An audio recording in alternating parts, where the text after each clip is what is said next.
Over the last few years, many classic games have been brought back with a bang on PlayStation 4. Whether it's Crash Bandicoot, Spyro the Dragon, or Shadow of the Colossus, we've been treated to some superb remakes that not only bring the visuals up to date, but also make them feel modern again. Destroy All Humans is the latest title to be revived in this manner, but it's unfortunately not in the same league as the aforementioned examples. This is a full recreation of the 15-year-old PS2 title of the same name. The game sees you controlling an aggressive alien named Crypto as he invades America in the 1950s. Inspired by sci-fi B-movies of the era, it puts you in the boots of the antagonist, delivering its story with a tongue-in-cheek sense of humor. Gameplay boils down to, well, destroying humans, be that with psychic powers or an arsenal of otherworldly weapons. If you played and loved the original back in 2005, odds are you'll love this remake too. It sticks very closely to the source material, which fans will appreciate, but there are some smart changes to how it plays. The controls have been completely overhauled, and are definitely an improvement on the original. You can also now combine powers and weapons, using both simultaneously for more efficient destruction.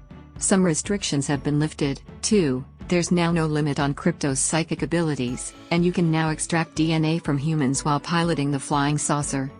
These updates, along with new evasive maneuvers like a dash and the ability to skate along the ground, aim to make the game feel new again. Unfortunately, while the gameplay tweaks do improve the experience to a degree, the game feels like a relic of the past.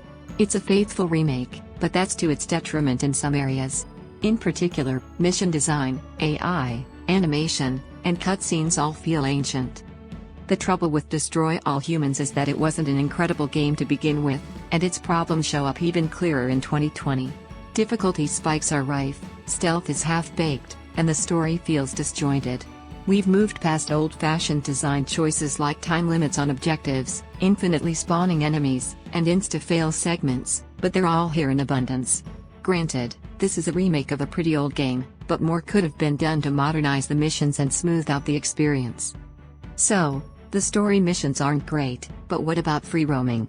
There are 6 small sandboxes you can run around and causing mayhem, and there's absolutely some fun to be had. Humanity is your plaything. You can read their minds or take on their appearance to walk among them, but that's not the main attraction. Throwing people and objects around with psychokinesis, using alien weapons to vaporize them, or extracting Furon DNA from them by popping the brains from their skulls, it's mindless fun, on foot or in the saucer. As you cause more chaos, more powerful enemies will show up, but you're more than a match for those puny humans, especially with some upgrades. There were enhancements for Crypto's weapons and abilities in the original, but there are way more in the remake. Once you have them all, you're basically unstoppable. Of course, this aimless violence will only last you for so long, so it's good that the challenges make their return. In each sandbox are 4 challenges, such as Abduction, where you need to throw specific things into a huge beam, or Armageddon, where you need to cause as much damage as possible within the time. These optional missions are fine, and do add some needed extra interest to the otherwise pretty empty locations. Visually, the game is of course a big leap from the PS2 title, but it's not going to wow anyone. Crypto and his saucer look good, and there's some nice environmental detail, but it's otherwise quite inconsistent. Human characters are particularly poor. Audio quality isn't great either.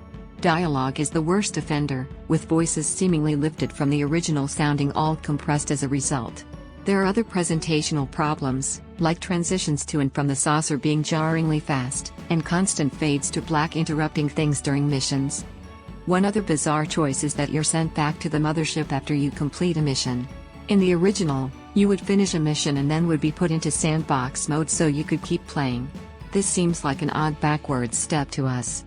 You can go back into free roam after the mission, but that means having to sit through another loading screen while you open the map you were just in.